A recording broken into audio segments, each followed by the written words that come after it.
Et salut à tous. Dimanche, nouvelle unbox. Et aujourd'hui, je suis excité. Je suis très excité. Pourquoi? Parce que c'est le nouveau crawler, vous l'avez vu dans le titre. Mon seul crawler jusque-là, c'était celui que je me suis construit. Donc c'est celui-là, qui à ce jour est toujours en vente, mais je pense qu'il devrait partir. Là, j'ai 2 personnes intéressées. Jusque-là, c'était celui-là. Et je me suis décidé à partir sur un truc un peu plus calme. La petite facture. Voilà le joujou. Alors le FMS FCX10. Alors pourquoi je suis parti sur cette machine? Je me suis rendu compte que à 90% j'en faisais sur des parcours dans les clubs, que ce soit batteur C34, le bois de rose que je fais souvent quand même, et les fous du volant. Et puis j'ai fait un petit tour également chez, sans oublier à Aspirant, modèle Extreme 34, sans les oublier. Et au final, Mourez, j'y suis allé 1 ou 2 fois. J'ai fait un petit tour sur les falaises de Agde 1 fois. Et c'est tout. Donc en fait, voilà, plus de 80% du temps, je suis sur des parcours. Et le petit truc qui me dérangeait avec R2 Moon Speedy, c'était le bruit de transmission. Ça me dérangeait à force. Même si je m'éclatais avec, il est hyper performant. Mais c'est plus destiné à des franchissements compliqués qu'à un parcours tout dessiné dans un club. Donc ce FCX10, j'en ai parlé avec Yvan, le président des Fous du Volant. Et puis j'ai essayé sa machine, le FJ40 que vous voyez juste là. Un vrai Scal, pur Scal, qui se débrouille pas si mal que ça sur le franchissement. C'est pas un truc où tu vas faire de la pente, etc. C'est pas du LCG, c'est pas la même chose. Ça n'a rien à voir. Mais sur des parcours, puis niveau esthétique, c'est super joli à avoir évolué. Du coup, je me suis décidé de prendre le nouveau-né. Alors celui-ci est sorti approximativement 2-3 mois, début d'année. C'est le FCX10. Donc là, c'est le K5 Blazer, donc c'est le Chevrolet. La peinture, la carreau est vraiment magnifique. Tous les détails y sont. En détail, accrochez-vous, il y a pas mal de choses. Radio 11 voix. On a un moteur en 21T. C'est en charbon, comme bon charbon, mais apparemment, c'est du très efficace. On a pont avant bloquable, pont arrière bloquable, les deux vitesses, un dig. Donc, c'est hyper complet. On va s'ouvrir la boîte. Hop là. Ouais, les effets spéciaux, ouais, attention. Alors déjà, esthétiquement, c'est très joli. Ok.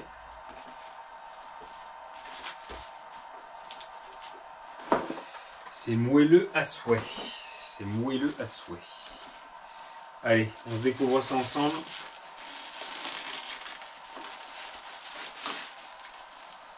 Attention au rétro.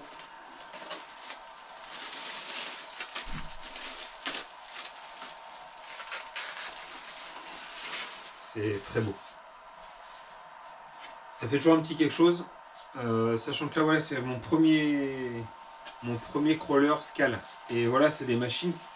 Là, il le comparait un petit peu au TRX. J'ai vu 2-3 vidéos d'anglais notamment qui le comparaient au TRX4. Sauf que là, on est à moins de 500 € avec tout ce que je vous ai dit sur la boîte là.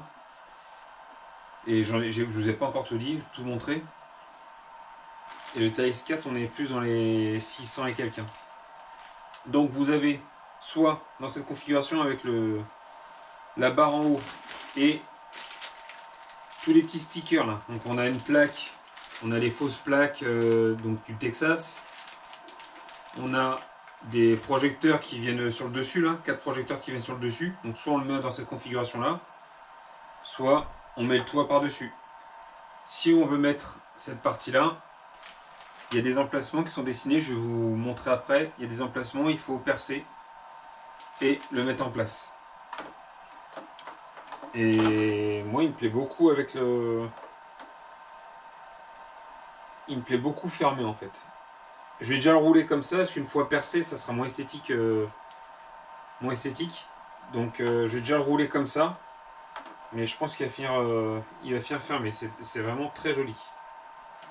C'est vraiment très beau. Clé de roue, bon enfin clé de roue ou d'écrou, ça doit être du 6 ou 7. On a même plus petit que ça doit descendre jusqu'au 3 ou 4.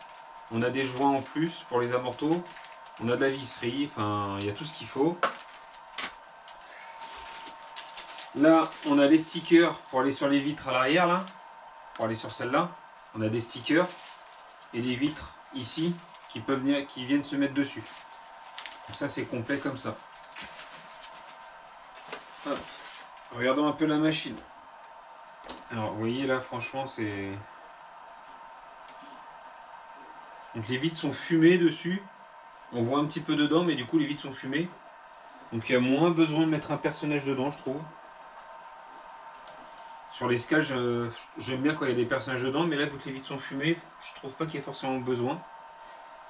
Les essuie-glaces, ils bougent ou pas les essuie-glaces? Ouais, les essuie-glaces bougent. Enfin, c'est ouf, quoi. Tu peux les mettre dans la position que tu veux. Essuie-glaces qui sont sur un axe et qui bougent. Alors, peut-être pas trop, je vais pas forcer. Les rétroviseurs, c'est des vrais rétros qui font miroir. Des jolies poignées.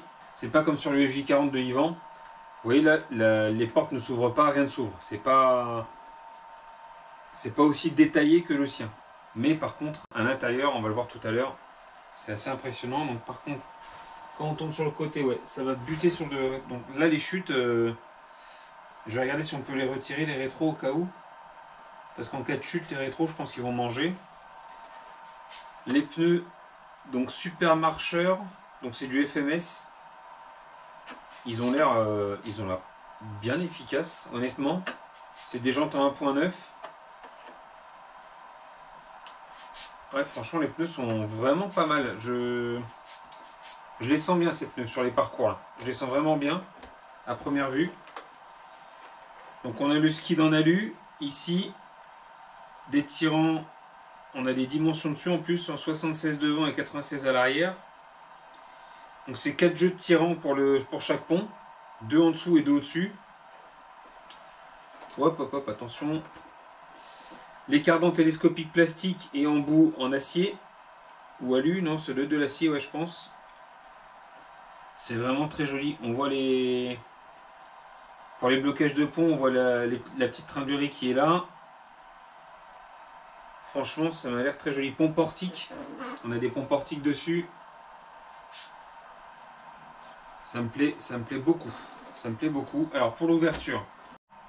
On a 2 petites manettes à tirer. Ok, j'ai compris le truc. 2 petites manettes à tirer là. Et il faut pousser la carreau. Ok. Et à l'arrière, c'est pareil. Donc on tire vers l'arrière. Ok. Voilà, il y a les pines, enfin les plots ici de carrosserie qui rentrent dedans. Et en fait, on a des tirettes ici.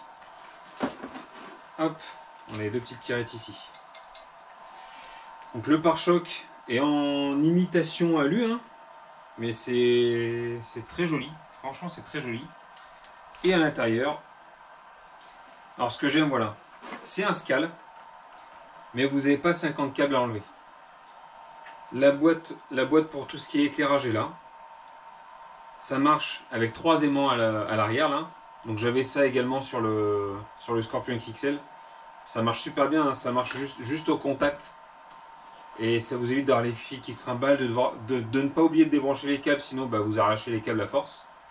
Donc je trouve ça vraiment pas mal. Et on peut démonter également les rétroviseurs, on peut les démonter, parce qu'il y a des petits clips de carreaux ici. Alors c'est de carreaux déjà, regardez-moi ça. Les détails, enfin vraiment la ligne en alu tout le long qui court le long de la carrosserie. Au-dessus des roues, les petits insignes, la Cheyenne, c'est pas du sticker. Hein.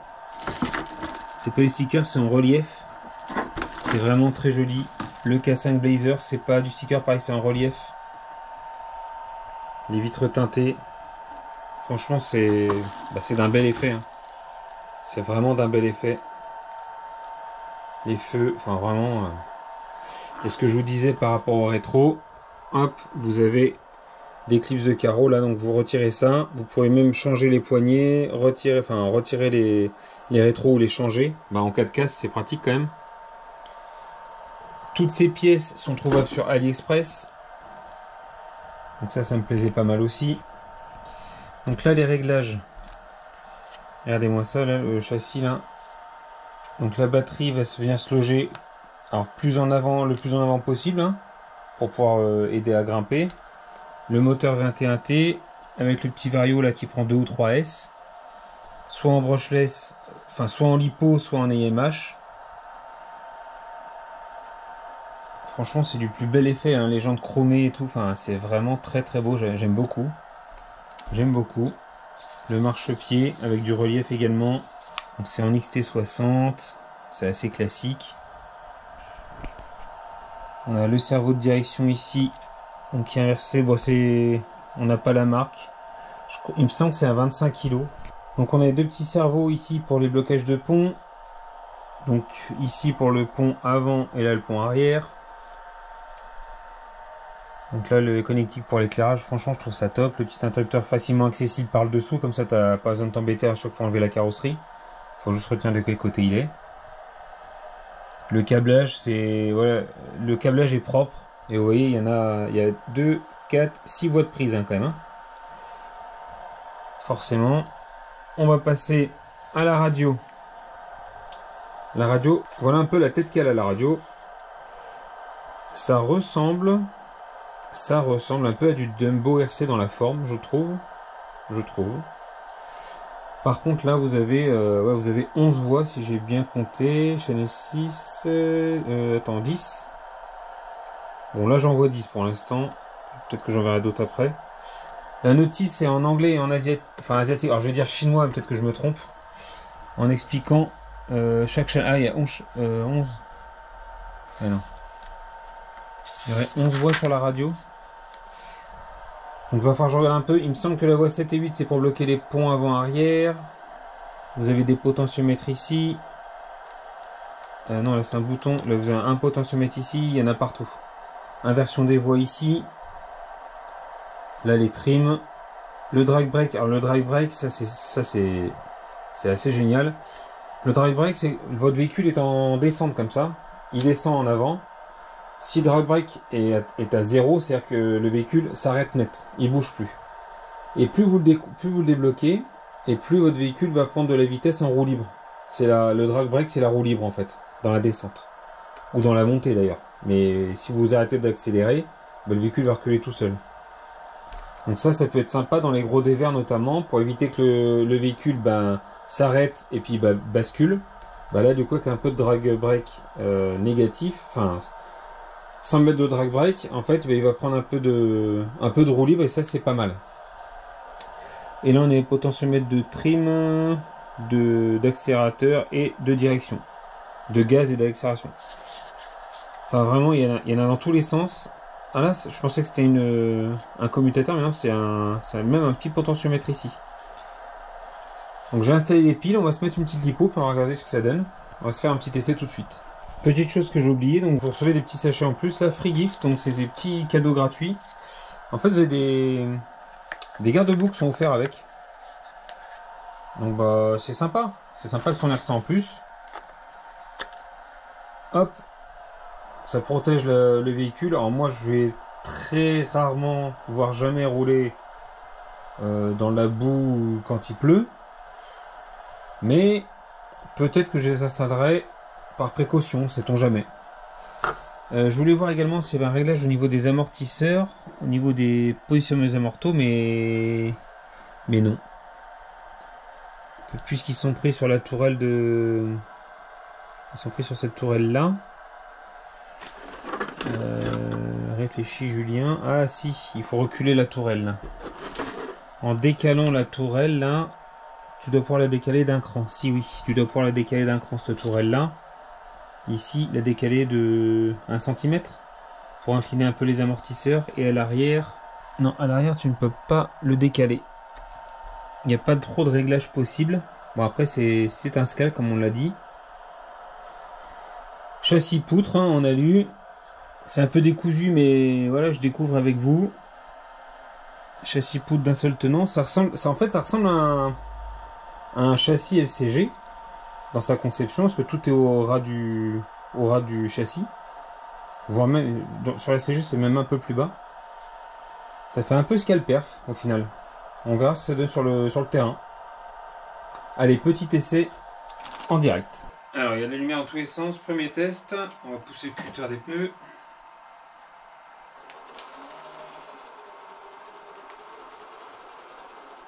Ok. Donc là, les diffs sont débloqués. Donc il va un peu plus de 20 km/h apparemment en vitesse 2.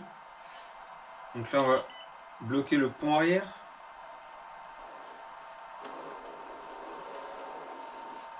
Là, ouais, le pont arrière est bloqué.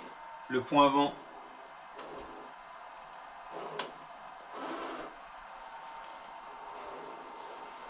Alors, la voie 7, c'est le pont avant. La voie 8, le pont arrière.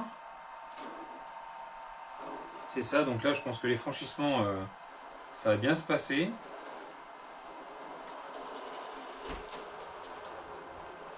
Je pense que ça va faire des jolis croisements de ponts, cette histoire. Alors, on a également, je vous ai même pas dit, mais évidemment, on a l'éclairage. L'éclairage, ça va être quoi?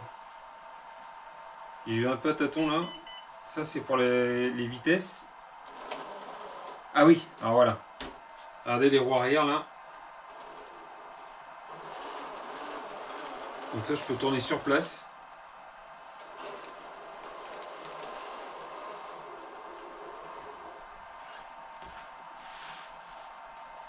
Donc on peut bloquer les roues arrière. Donc ça, c'est la voie 6. Il y a une deuxième position.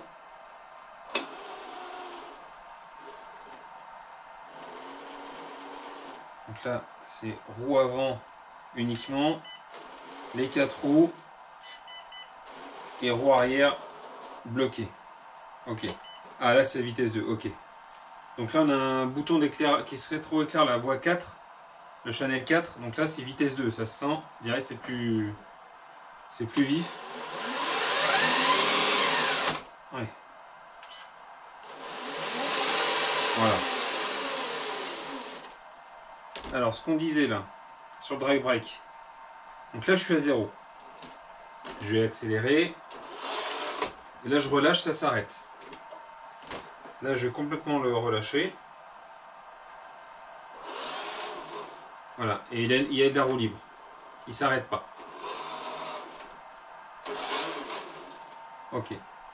Donc ça, c'est pas mal. Il y a des bips quand on revient au neutre pour le trim. Franchement, c'est pas mal du tout cette histoire. Et niveau gabarit, je trouve ça assez balèze quand même. Comparé au mien là. Ah, il fait petit à côté. Hein. L'empattement est un peu plus grand pour le... Alors voilà, hein, c'est là qu'on voit la différence et l'utilisation de deux machines différentes. Hein. La centre de gravité, quoique le centre de gravité, il est pas si haut que ça. Hein. C'est la carrosserie qui donne cette impression, mais ça devrait être bien sympa. Ça devrait être bien sympa. Alors, qu'est-ce qu'on a? Ah bah si, Channel 11. Le Channel 11, c'est le drag brake, c'est celui-là. Donc on a 11 voies à retenir. Alors, il y a l'éclairage, j'ai toujours pas trouvé où c'était. Channel 3, certainement. C'est pas ça. Alors, on peut la brancher en USB pour... en USB-C, là. Il faut que je regarde pourquoi faire. Je pense pas que ce soit pour des mises à jour. Quoique. Je vais regarder tout ça ce soir. De toute façon, je vais aller rouler demain avec. Donc, logiquement, dans les prochains jours, là, vous verrez le premier test. Et puis, je vous en dirai un peu plus sur toutes les fonctions de la radio, etc. Je regarde encore les pneus. Là, ça me paraît vraiment très sympa, cette histoire. Mes petites roues, là, Swamper irait dessus. Le diamètre est un peu inférieur. Est-ce que c'est... Non, celle-ci, ça va être trop gros. Ouais, quoique. Je pourrais lui mettre des J-Concept rupture. Oui, c'est même la même dimension. Donc ça irait. Donc ça, pour la roche, ça pourrait être sympa. Avec les petits lestons en plus.